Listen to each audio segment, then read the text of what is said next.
Greetings from Bermuda, this is BD Alani, and welcome back to Fabled Lands, where we are going to pick up from where we left off last time, where we had just been smacked over the back of our head. You come round inside a disused warehouse enmeshed in the net. You've been stripped of all your possessions, they are in a tidy pile nearby. Several men surround you. They are dressed in furs and robes that are adorned with hundreds of multicoloured feathers. Each man wears a necklace of animal skulls and has his teeth sharpened to needle-like points. "Hello," the leader says reasonably. "We're the unspeakable ones. It's our way to eat people in sacrifice of our god." He points to a squat wooden idol of a grossly fat half-man, half-ape with ivory needles for teeth. You notice the name Badagor the Unspoken inscribed on a plaque at the base of the idol. Badagor the Unspoken?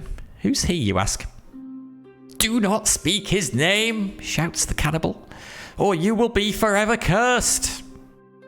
You notice a large cauldron of boiling water into which another cultist is tossing herbs and garlic. He stares at you and licks his lips.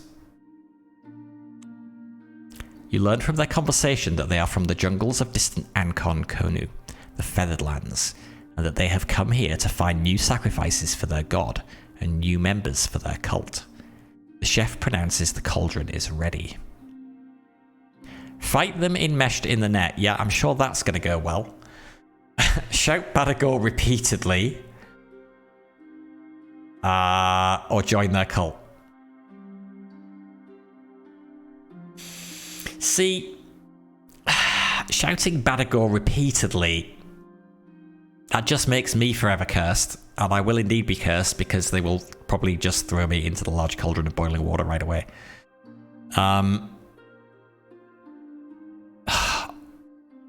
But joining their cult could be bad as well. That could be the end. I don't know whether I can pretend to join their cult and then slip away before they file my teeth into needle-sharp points.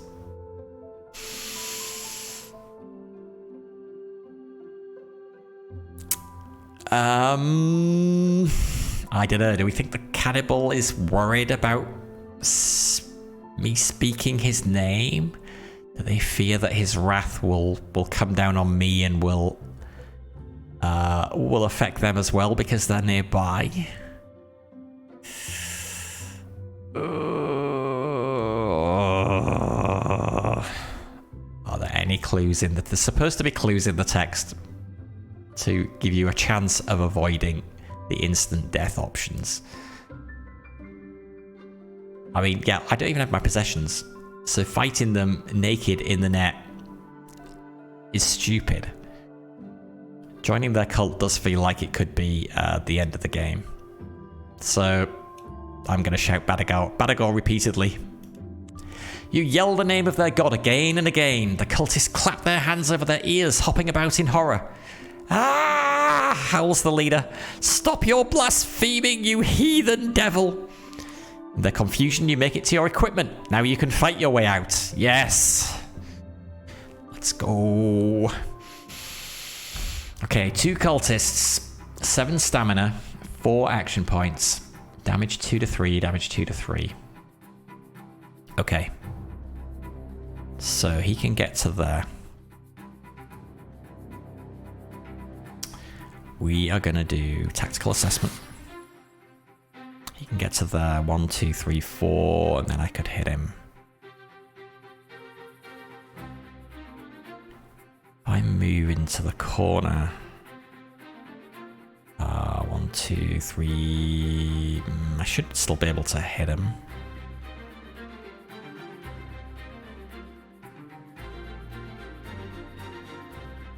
But I'm not 100%.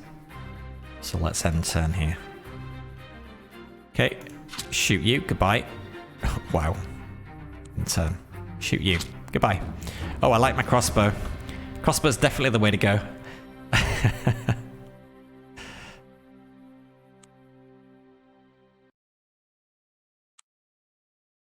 You find a bag of pearls on one of the cultists' bodies. You may also take an exotic feather from one of their robes. The thing about treasure is it makes you both rich and a target. Good. You're not much of a bird connoisseur, but it tickles your fancy. Head back into town. Okay. I feel like I might have been lucky there. How many bolts have I got left? Still a lot. I can't afford a house anyway. Do I keep exploring at night? I mean, we got to see the sights, right? Go to the wealthy area. A pale woman in black leather brushes past you in the street, casting you an enigmatic look. Fail. Musing to yourself about the strange... She stole all my shards! I knew that was a risk. Ah! Thank God I invested 200. Ah, you... Musing to yourself about the strange woman, you pause at the end of an alleyway to buy roast chestnuts as you watch her striding off into the evening smog enveloping the city. That'll be a shard, grunts the chestnut vendor. You reach for your money pouch, then your hands fumble in panic. The pouch has gone. After a moment, the truth dawns on you. You stare grimly in the direction that the black-garbed woman went, but there is no sign of her now. I'll have them chestnuts back then, growls the vendor when he sees you can't pay. I lost 183 shards. I knew that was a risk. I knew it. I should have bought a house and left my money there, or at least invested it in the trade guild. Frig. Okay.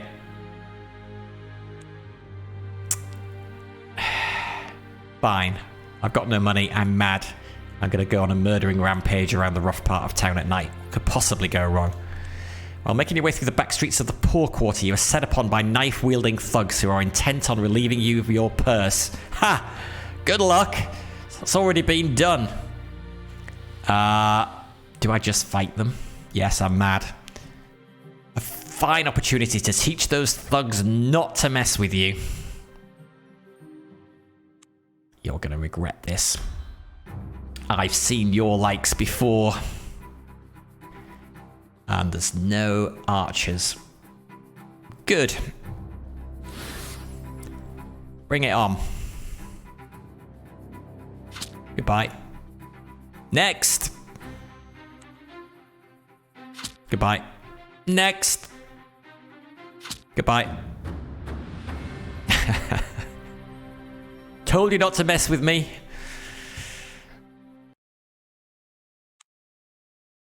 You defeat the thugs without too much hustle. You inspect their bodies and find 15 shards. Lost 180, made 15. Oh well. At least I feel better. What happens if we revisit any of these places?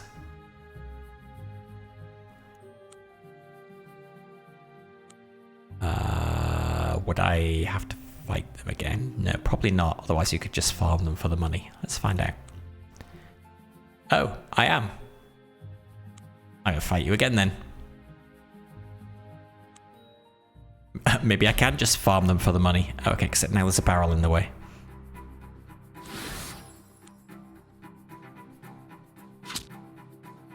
Same plan.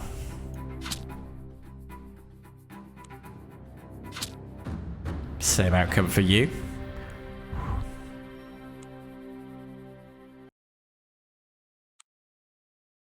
$15 more shards, okay. But I guess it's cost me 3 arrows. How much do 3 arrows cost to buy?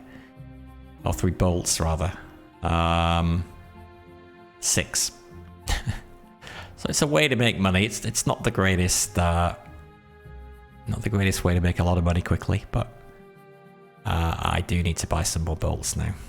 Let's buy 10 more.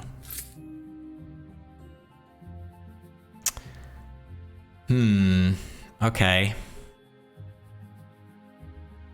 Well, I'm definitely not buying a ship now then. Or a house.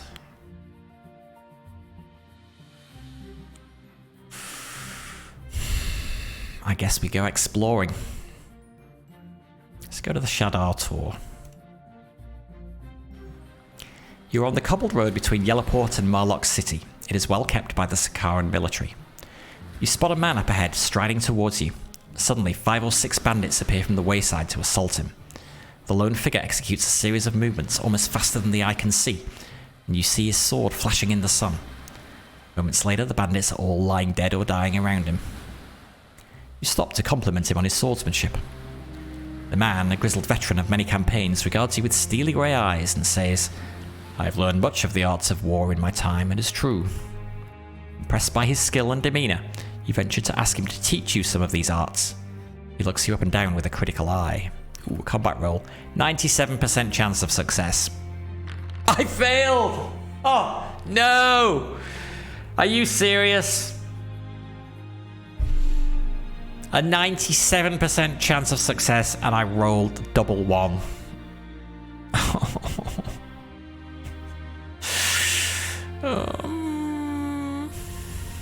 You are not worthy, he says gruffly and walks on without a backward glance. He says it would not be wise to press him further. Oh yeah, if only I'd bought that combat reroll, eh? That I said I didn't need. Which I didn't need because, like, who fails a 97% chance? You come to the top of a windswept cliff. An ancient pillar of jumbled rock, pitted and weather-beaten, stands at the cliff's edge, like a broken finger pointing at the sky. Seagulls sing their song of desolation in the air. Judging by the runes etched into the rock, the tour dates back to the time of the Shadar, a race that ruled Harkunas so long ago they are lost in myth and legend. Let's check out the runes. Make a magic roll, oh dear.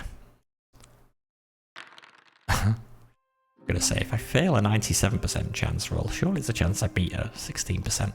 But alas, the runes mean nothing to me. Okay, let's go down to the beach. You climb down a narrow track to the beach. The sea pounds the rocky shore, and the spray lashes your face. A mournful yet utterly captivating singing suddenly fills your ears. Run away! You look out to sea and spot several mermaids and mermen cavorting in the surf. Come to us, come to us. One of them calls in a lilting voice that fills you with a yearning desire to plunge into the sea and swim out to them. No. Not like this. Okay, good. How can I come out to you? I would drown in the sea. Is that what you plan? You ask angrily. Don't you know, sighs one of them. The kiss of the merfolk gives the power to breathe the waters to one of your kind for a short time. The others laugh mischievously. Be kissed by the merfolk or return to the clifftop tour. I mean, this is where that quest is that requires me to go down to the bottom of the ocean.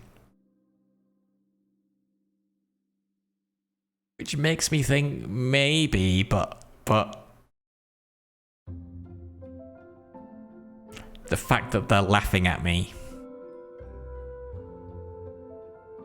it's just way too risky. There's got to be another way to get there, surely.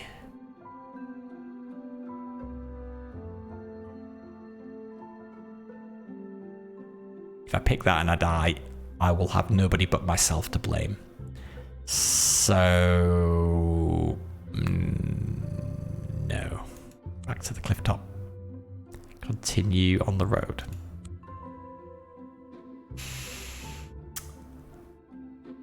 Marlock City. Trefoy. That looks like not at all a sort of spooky ancient monument. There's tents there though. Go check it out.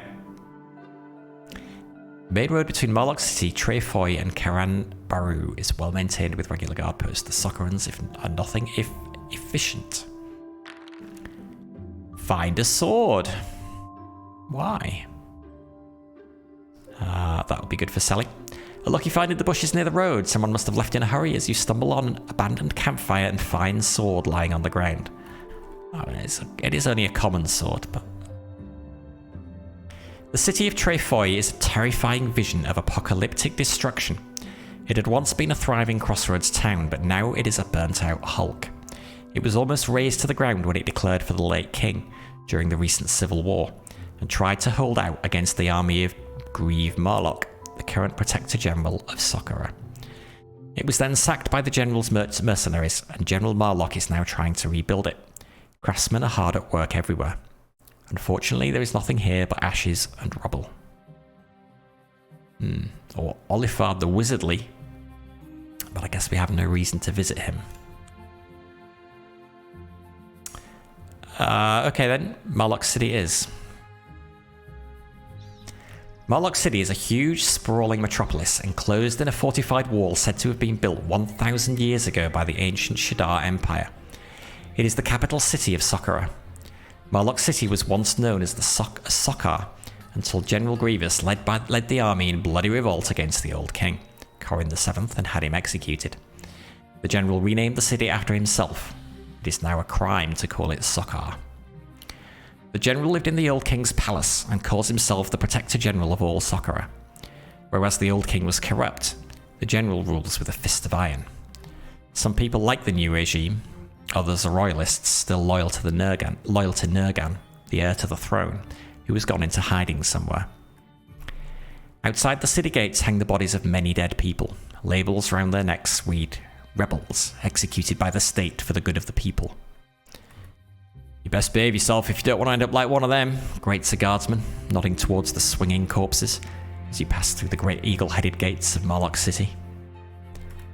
To leave Marlock City by sea or to buy or sell ships and cargo, go to the Harbour Master. Okay, well, we cannot afford anything.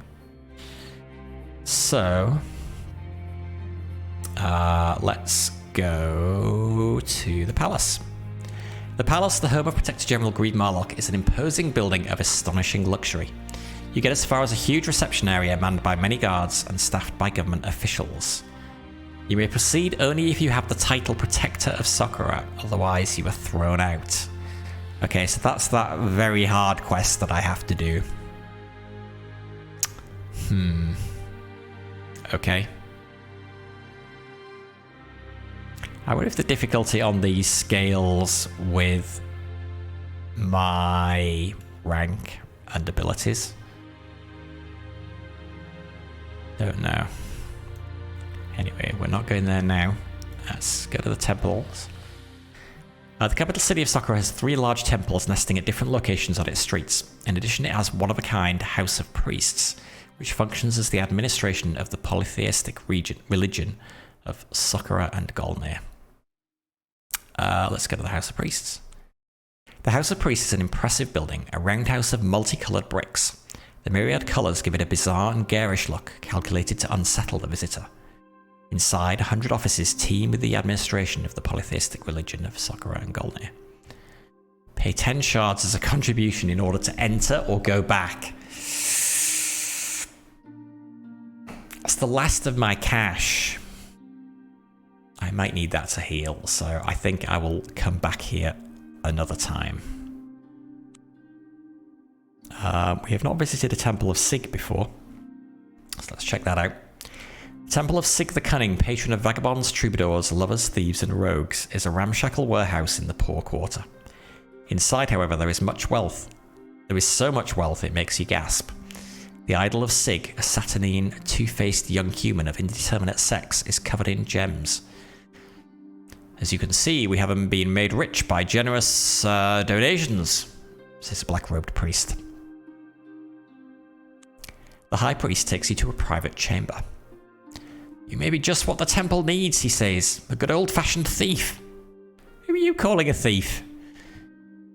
There is a suit of armour made entirely of gold. Ceremonial only, of course. Nevertheless, we would like to have it donated to us. I see, you reply. Where is the armour? Well, that's the tricky part. It's the Temple of Turnai in Karan Baru. In fact, it's worn by the idol of Turnai himself in the temple. Can you bring us the gold chainmail of Turnai? In return, we will instruct you in the roguish arts. I mean... yes? What blessings do you give? Presumably, thievery, yeah. Well, I cannot afford. How difficult is that mission? Very hard, unsurprisingly. I need to get back to give this staff to the druid.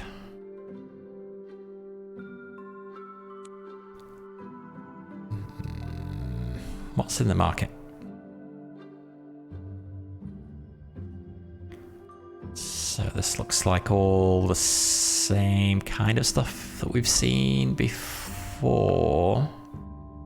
Potion of healing. I cannot afford it. I wonder if we could just buy a ticket back.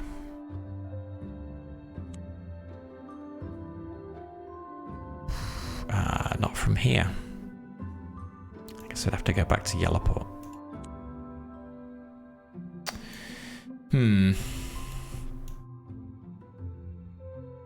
This is the edge of this bit of the map.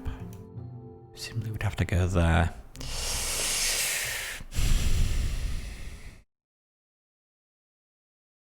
Do we keep pressing on, or do we head back? I need some way to make money. I think before I think the further away that we get from civilization, the more dangerous things are gonna be. So I'm gonna head back, I think. Oh, we gotta roll again. Bad omen, lose one blessing. Oh, I've lost one of my blessings. Shoot. Did I lose?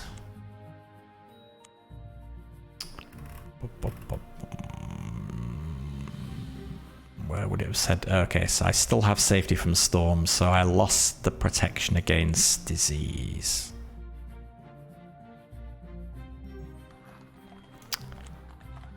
Oh god, I can't even afford a ticket to the Isle of Druids. Okay, I need work. Who wants to give an adventurer some work? Maybe somebody in Venifax will. Venifax is a strange looking village. It looks like a single gigantic building. All the houses are joined together to form a jumbled mass, and none of the houses have doors. The only way in is through holes in the rooftop. Ladders lead up to the roof, which in effect forms a network of streets that the inhabitants travel across to get to certain buildings. We had to build it that way for defense, says a passing farmer. You see, the scorpion men from the south cannot climb, so they can't get inside the town. Wandering around, you clamber down a ladder into a long, low hall, the Venifax Market. A sign reads, closed on Thursday. Fortunately, it's not Thursday, and a stocky, barrel-chested man with piggy eyes introduces himself as Forza, the master of the market. There's not much for you to buy or sell in this provincial market. Items with no purchase price are not available locally.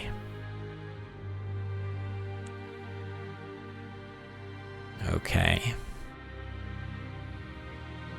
Indeed, does not have much for sale. I can sell my short sword though, which I will do. The inn. Oh yeah, hang on. I forgot I had that I could sell. So I can afford a ticket back. But let's buy some drinks for the locals first. They're vicious evil devils, says an old peasant. Like huge scorpions they are, save they have the head and shoulders of a man. Intelligent too, forever seeking to pillage our town, but they can't climb up the ladders. A soldier in the local militia speaks up. They hate fire too. All we have to do is sit atop the town and pepper them with flaming arrows. They can't stand that for long. Mind you, things are getting bad. They got a sorcerer now. A young man, blind in one eye and paralysed down one side, says, They've got a terrible sting as well. Their venom did this to me, pointing at his eye inside. There's not much else to hear, so you leave. You think of the places that could be of potential interest to you in the strangest looking village you've seen so far. After a while, you narrow them down to a few useful possibilities. Chat to villagers on the rooftop, visit the village healer, or go back. Let's chat to some villagers. A small boy runs up to you saying, Help us! Help us! The man-eating, bloodthirsty gobbler has got my little sister! His mother, a flaxen-haired beauty, comes up behind him. Surely you mean bloodthirsty, not Thursday, you ask. Oh. Oh no, replies the young mother. The man-eating, bloodthirsty gobbler is so named because he hunts only on Thursdays. The boy's name is Mikhail, and his mother is Lynn. Her husband is away in the army, and her young daughter, Haley, was taken by the beast last Thursday. Apparently several people have disappeared, never to be seen again. Please help us. I will help you, fear not.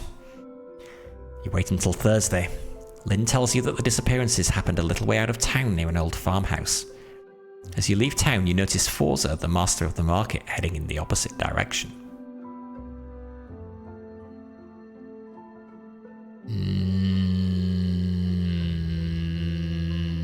Why would he be going in the opposite direction though if he was involved? Let's head for the old farm. You're passing through a wooded glade when you hear a horrendous trumpeting noise. Suddenly, a massive bear-like form about the size of a large bull appears in front of you. It looks rather like a huge hairy toad with a gaping, toothy mouth. The creature breathes a billowing cloud of noxious sulphurous gas at you. You feel your head swim as you start to fall asleep. Oh dear. Oh, critical fail. You succumb to the insidious breath. You succumb to the insidious breath of the beast. You come round and realise you have been robbed of all the possessions and money you had. The unpleasant reality then hits you even harder. You were sold into slavery and set to work in the tin mines outside the city of Karan Baru. If you ever escape, you are certain you will seek vengeance from those thugs.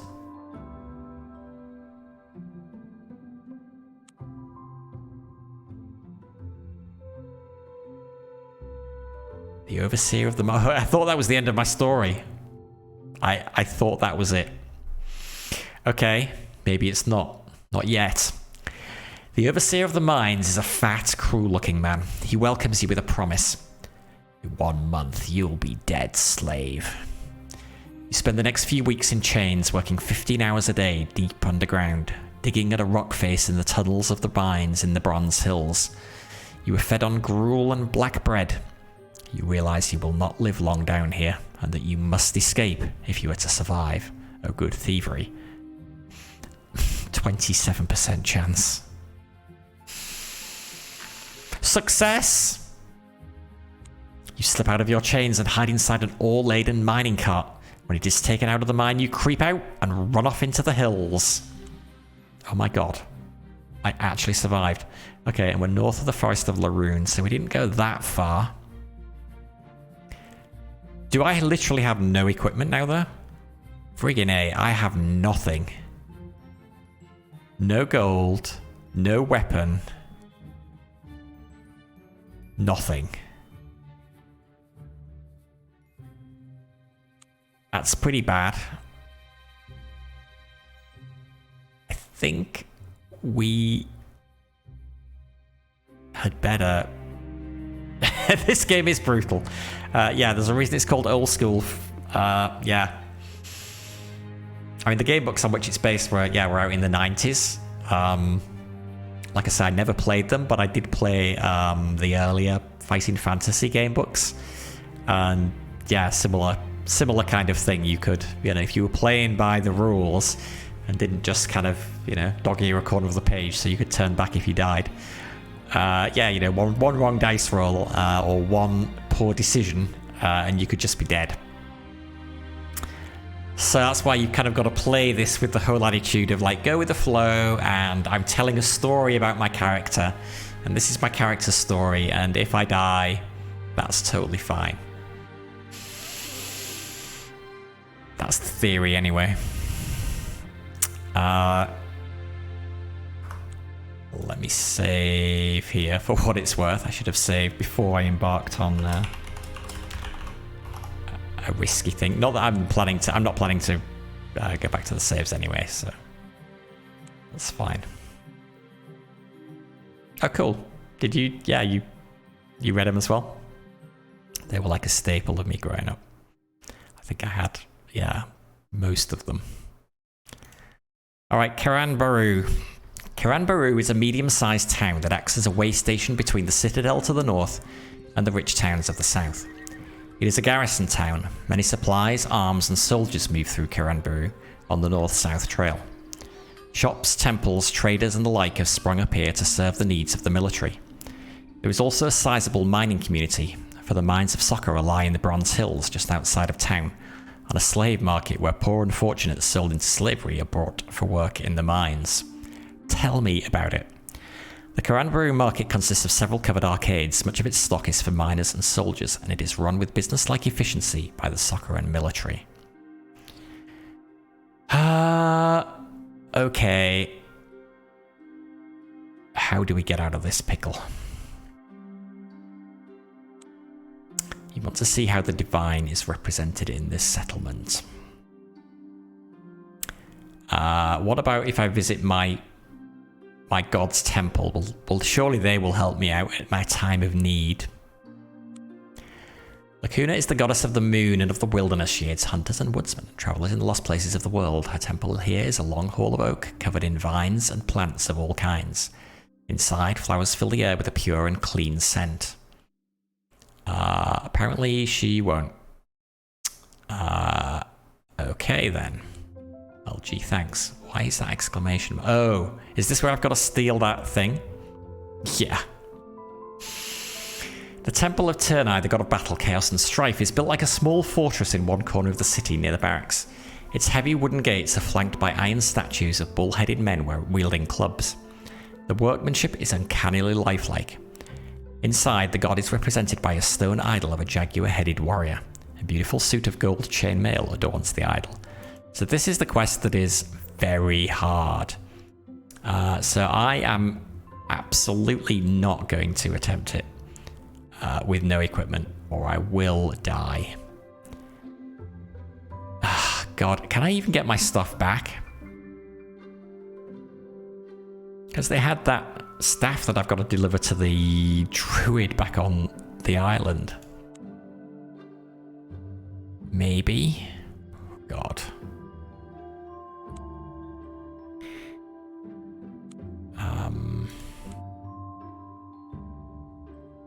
I guess we gotta go see.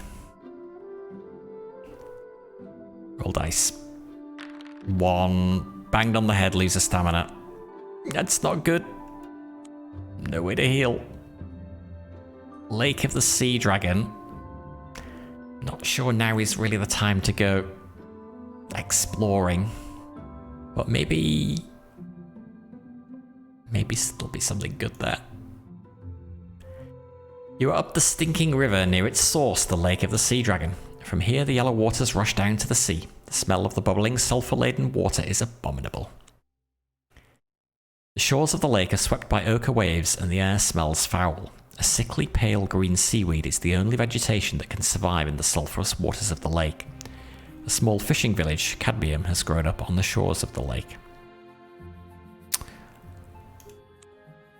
The local village is very small with very limited options to explore. Maybe you could try and talk to a fisherman, hire a boat and go fishing, or go back. Well, I won't be hiring a boat today, so let's talk to a fisherman. Fishing, you ask? Surely nothing can live in these poisonous waters. The fisherman shows you a bright yellow fish with grey stripes, saying, "Only the smolder fish is adapted to the sulphur. It feeds on the local seaweed. Mind you, the smolder fish is totally inedible." "Why hunt it then?" "Well, each fish is worth quite a bit to sorcerers and the like. We have a standing quota to fill each month for the magical colleges at Dwemer. The sulphur-laden organs burn in a particular way, a very useful ingredient in a certain magics, I'm told." "And where does all this sulphur come from?" "Scholars say there is an underground volcanic vent. Others believe it is the breath of the sea dragon. Personally, I always drop a silver nugget into the waters once a month to appease the dragon, for his favourite meal is silver." Okay. Well, thank you for that information, sir.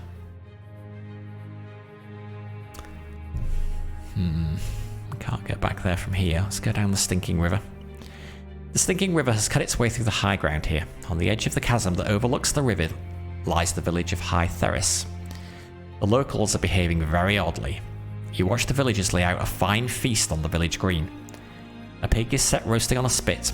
Loaves of freshly baked bread are piled beside bowls overflowing with fruits, butter and cheese. Lastly, the richest merchants of the village bring coffers full of silver, which they set beside the table. To your amazement, instead of sitting down to dine, The villagers then scurry home and start closing the shutters on their windows. Steal the silver!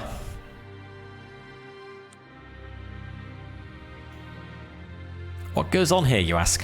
Why do you behave so oddly? The villagers seem quite frightened of you, but one old fellow has nerve enough to reply. This banquet is for the ghosts of 3 travellers who lost their way in a storm, fell into our mill pond and were drowned. When was this, you ask? 7 years since. They come every year on this night, and if we didn't placate them with victuals and treasure, there'd be a mess of trouble. How do you know that? Old Megan told us, he says. She knows much about such things. Stay out at night and watch for the ghosts, or leave and stay out of this. I think I'm going to stay out at night and watch for old Megan coming to steal the stuff that I was going to steal. From the cover of a hedge, you wait until dusk. By now, all the villagers are safely indoors with their shutters tightly barred. As the sky is turning from velvet indigo to the starlit blackness of night, you see 3 pale figures come loping across the green from the direction of the mill pond. They must be the ghosts. Seeing the banquet, they utter gleeful cries and start to devour what has been set out for them. Oh dear. Oh dear. Oh, it's so close! But so far. The moon begins to rise, making the ghosts seem to glow. They sit hunched over their feast like vultures, occasionally stirring their hands into the pile of silver coins and tittering eerily. I am not going to confront them. Burdened by the heavy chest full of coins, the 3 figures have left deep footprints in the grass. Oh, I failed scouting as well by 1. The footprints cross a stream and there you lose them. After an hour's fruitless searching by moonlight, you are forced to give up and go back to the village. There you are admonished for being reckless. What if the ghosts had taken you with them back to their graves, says one man grimly. Next day you are ready to resume your journey. Well, clearly more going on there than meets the eye, but we will never know. Alright, I need to find these people who robbed me without getting sold into slavery again.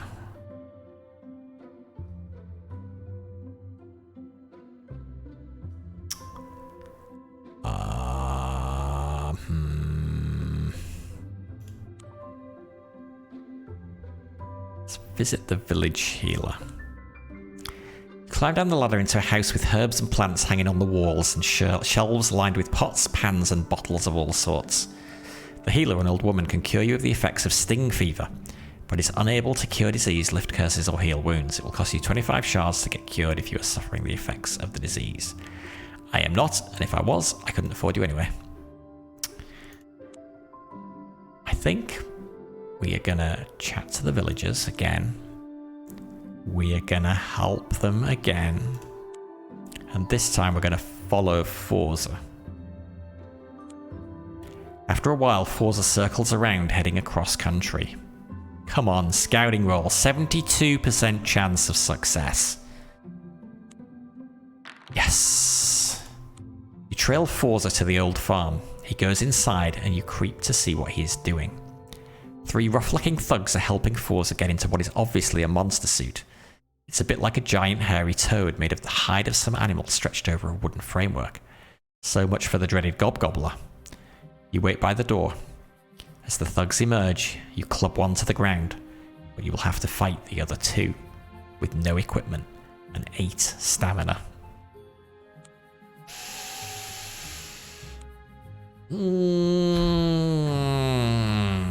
How much damage do I do when I'm unarmed? 1. Oh my god. There's no way. I guess with this I can increase it to 2.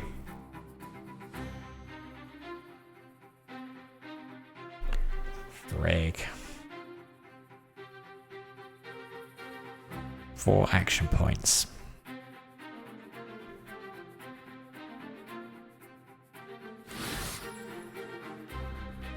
So they're going to get to there.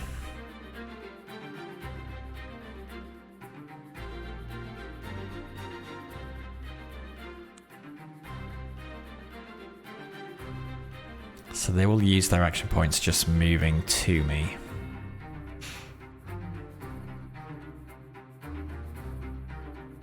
God, you do 2 to 3 damage.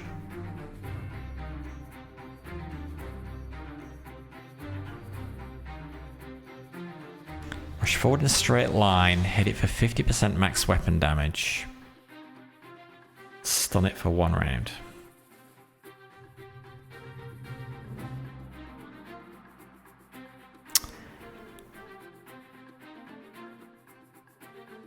That will be all I can do on my turn.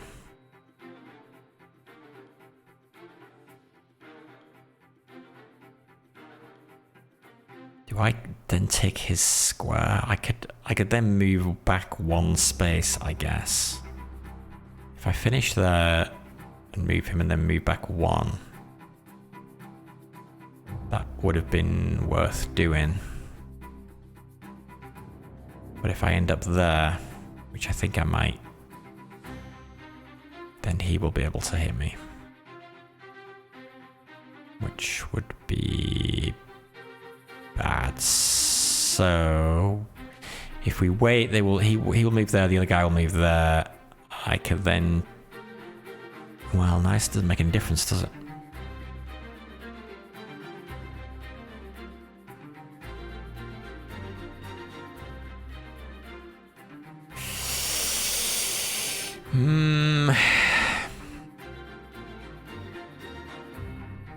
Might mean he can only attack me once rather than twice.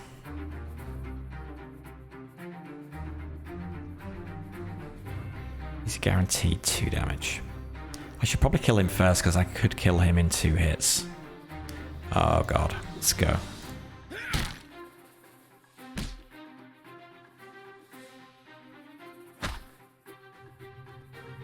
One down. Oh. How did I do? Oh, because I did damage him before, okay. Yes!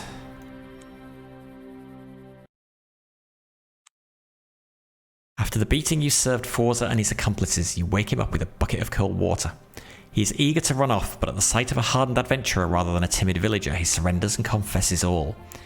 He terrified people with a monster disguise to keep them away from the farm. He and his men were kidnapping villagers, chaining them in the cellar below, and selling them to a slaver from Karan Baru for work in the slave mines.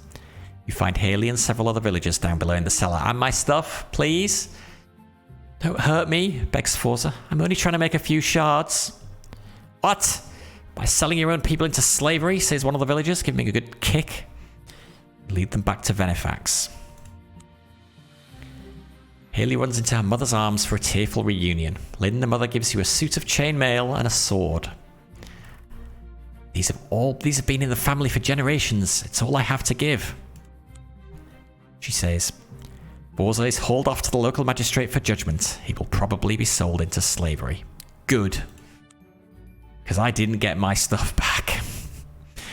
Oh no, that's terrible. Means I can't complete the other quest now. I've lost my crossbow. I still have no shards, so I can't even heal. I could sell this. But I need to equip it, really.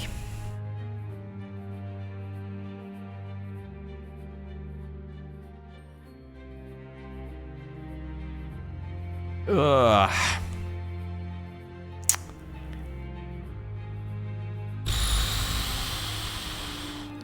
Yeah, we're still in a pretty bad way.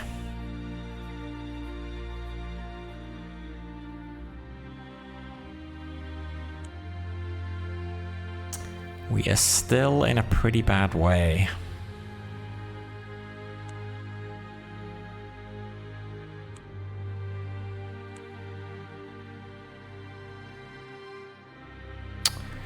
Scorpion Bite or the Eastern Road. Scorpion Bite sounds incredibly dangerous.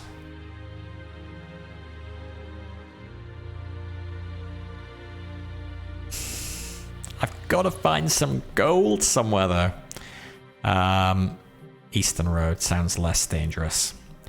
You're on the road between Blessed Springs and Benefax. Pilgrims, the sick and injured, travel this route to the holy waters of Blessed Springs to find salvation.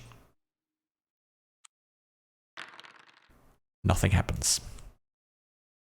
Blessed Springs. Maybe they can heal me. The village of Blessed Springs, nestling at the foot of a tall hill, has grown up around the holy waters, a special spring said to have healing powers. It has been fenced off by the villagers, and a priesthood appointed to supervise the supplicants who come to bathe or drink of the spring's waters. There is no market, but an alchemist has set up shop here. Only I still had my fish. I could sell them to him. Let's go say hello anyway. Oh, okay. It is an alchemist's shop. And I can't afford anything. Oh, his potions of healing are much cheaper than they were in the other place we saw them, though. Good to know. Tavern's not going to help us explore. You've heard stories of the Holy Spring and its healing powers. The village has basically grown around it, and you have limited places to openly go due to the guards hired by the priests of Mulhern to patrol the area. Still, you think you can pay a visit to the Holy Waters, talk with the owner of the alchemist shop, explore the hill, or go back. Let's try the Holy Waters. A wooden stockade encloses the springs. At the gate, 2 militiamen stand on guard, and a priest dressed in blue robes sits behind a desk. 35 shards to enjoy the divine spa, says the priest. I cannot pay. So that is that. Let's talk with the owner of the alchemist shop. The alchemist shop is lined with potions, jars of exotic substances, herbs, and so on. Alembics and beakers bubble and boil, full of strangely coloured liquids. The alchemist, a tall, gangly fellow with a beak of a nose, sells potions. The alchemist can make you some special potions as well, but he needs some ingredients. He needs an ink sac and 250 shards. If you pay the money and have an ink sac, he will make you a potion of restoration. It can be used only once to heal all lost stamina points, cure poison and disease. He also needs a scorpion venom and 50 shards. If you pay the money and have some scorpion venom, he will make you a scorpion antidote. It can be used only once to cure the poison. I have neither and no money. Explore the hill. You make your way up the hill. After a while, you spot a cave set into the hillside a little further up. Judging by the human bones dumped near the entrance, this is the lair of a dangerous beast.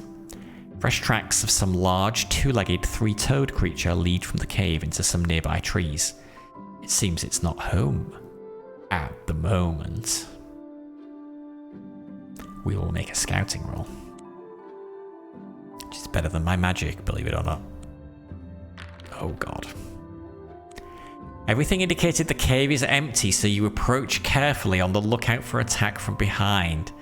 Suddenly, something rushes out of the cave, taking you by surprise. It is a Gorlock, a beast with legs like a bird, a body like a reptile, with 2 short forelimbs and a beaked lizard-like head.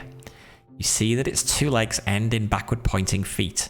The tracks it leaves will always show the wrong direction of travel. It bites at you savagely, and you lose 4 stamina. Wow. We are probably dead. 14 stamina, we're dead. We are completely dead. He's got 6 action points as well.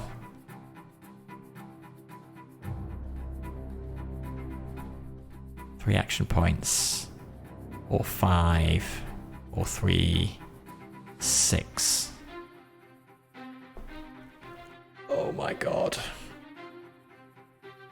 Damage 3 to 5. Yeah, 1 hit and we're dead. Tricky. Tricky, tricky, tricky. And by tricky, I mean impossible.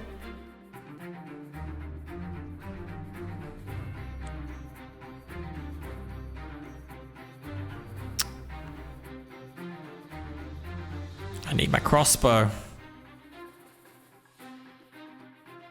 Oh, frig. Oh, this sword costs 4 action points to attack.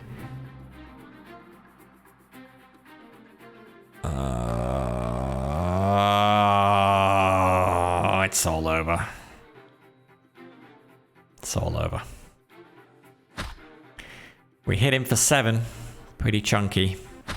But alas, he killed us.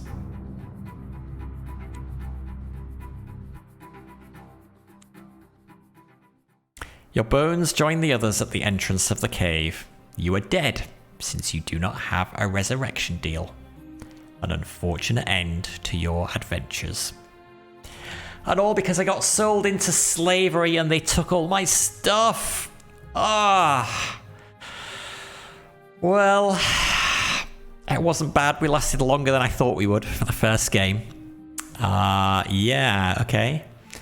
Apply that knowledge next time.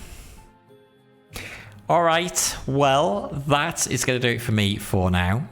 Thank you for watching. Enjoy the rest of your day, and until next time, this is BD Alami signing out. Bye for now.